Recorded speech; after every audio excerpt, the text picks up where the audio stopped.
కార్తీక మాసంలో శ్రీ మహావిష్ణువు ఈ నీటి వానరులో నివసిస్తారు.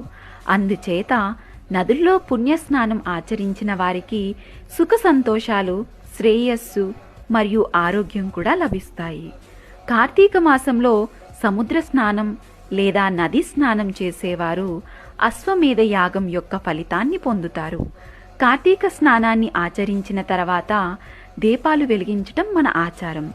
కార్తీక అమావాస్య, కార్తీక పౌర్ణమి స్నానం శుభప్రదం.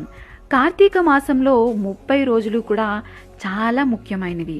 అయినప్పటికీ కార్తీక సోమవారాలు మాసంలో ప్రముఖ ఆచారాలకి అత్యంత పవిత్రమైనవి. అందుకే మన వాళ్ళంతా ఉపవాసాలు, నదీ స్నానాలు కార్తీక మాసంలో సోమవారాలు బాగా చేస్తారు. కార్తీక మాసంలో శ్రీ మహావిష్ణువు ఈ నీటి వానరులో నివసిస్తారు. అందుచే